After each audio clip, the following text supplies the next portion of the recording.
and welcome back to my YouTube channel.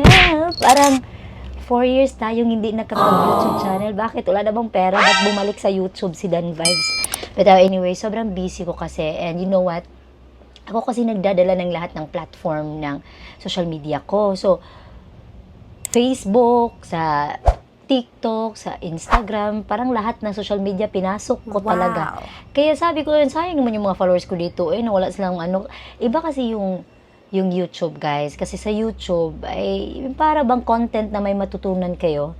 Yan sa akin, wala naman talaga kayong matutunan. Pero this time, sabi ko, ba't hindi kaya ako mag-lifestyle ng mga kahit anong gagawin ko sa buhay. Ganyan na lang, napaka-basic lang, diba? So, this time pala, yung December ko, very blessed ako.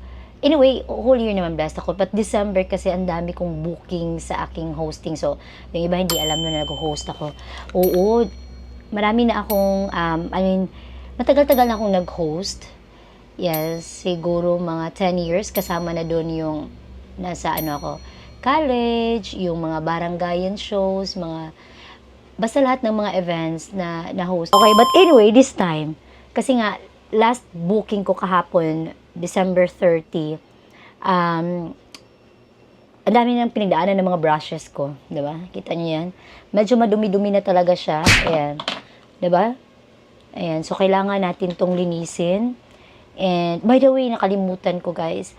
Nakapunta na pala tayo sa Manila na nag-host tayo doon at saka sa Davao. Yun yung pinaka-farthest na hostan ko this year. And hoping next year naman ay maano tayo, no? Ma-bless tayo to have another experience sa other mga countries. Ay, babalikan ko talaga tong video to. Okay, anyway, ito na, maglilinis tayo. Ito yung mga brushes na meron ako. Ako lang kasi yung nagme-makeup sa sarili ko, guys. Para makatipid ako. Grabe yung tipid ko sa buhay, no? Bumibili ako ng sarili kong makeup, lahat. Tapos, naghahanap ako ng mag-sponsor sa akin ng damit ko para wala akong babayaran sa mga damit ko. Ganyan ako, guys, sa kapal ng mukha ko. Anyway, sige na. Samahan niyo ako maglinis ng aking brushes. Okay, ito yung shoot ng sarili ko, kaya ito lang yung spot na makikita niyo ako, no? Okay, so, ganyan siya, guys. Nakita niyo ba? Huwag na natin gawin itong vlog. Okay, so ganyan lang siya. May buhok pa talaga. So, kukuha lang tayo dito ng sabon, guys. Any brand will do naman. Para makatipid kayo. Ito, sabon to sa lubot. Hindi. Sabon to sa katawan. Isasabunan din natin. Okay lang yan. Oo. Ayan, guys. So, Bioderm to. Ayan, gagaganyanin mo lang siya. Bumili din pala ako sa TikTok ng ganito, guys. Para igaganyan mo din siya. O, diba?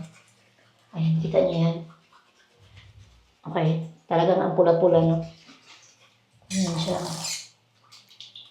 Diba, bakit ko pa naman ito iba-vlog? Napaka-basic lang ito na gawain. Ganyan siya. Atin nga pala itong pahumukin itong mga iba. Ganyan siya, guys. Buti ito masyadong ano. Ayan. Ang hirap pala mag-vlog, no? Lalo na ikaw lang lahat, ikaw yung sa edit. Actually, itong brush na to parang 7 years na to sa akin. Antique na pala to, pwede ko na itong ipan. Pa-auction. Pero yes, napaka-importante talagang maglinis na yung mga makeup brushes kasi it can cause really, pimples sa yung mukha. Diba? Magkaklag yan. Oh, see?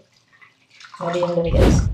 And finally, guys, natapos na rin siya. So, just imagine kung hindi tayo nag-vlog, hindi siya malilinisan. Ay, charis lang. Okay, talaga naglilinis ako ng mga brushes ko, guys. Kasi, alam nyo, pag maraming tigyawat ba, okay, nakaka-stressful. Isa kasi yan talaga sa nakakapagtigyawat kapag yung brushes mo, hindi mo siya nalilinis. So, just imagine the dirt, the makeup, paulit-ulit, ganyan, lapat sa face mo. Kahit naliligo ka pa, tapos yung brushes mo ay sobrang dirty na, di ba? So, may tendency talaga na mas lalala yung mga pimples mo or basta part naman din ng hygiene yan. Okay? So, ito guys, ang gagawin natin dito, hindi natin siya i-direct sa sun yung pag-dry nito. Air dry lang talaga. Kasi sa labas, maraming langaw. Magiging dirty naman. So, air dry lang talaga to. Anyway, mabilisan din kasi ito mag-dry. Siguro mga 1 day. Bukas, pwede na itong gamitin. Yeah. hoping na next year, 2026, ay marami tayong gagawin na vlog. Napaka-stressing lang din kasi sa part ko. Kasi ako talaga nung gagawa ng content, ako pa mag-i-edit, may mga effects yan, mga ganyan. Tapos meron pa tayong mga booking. Guys, yung goal ko talaga kasi magiging very productive. Kasi kapag higa-higa ka lang dyan, wala mangyayari sa buhay mo.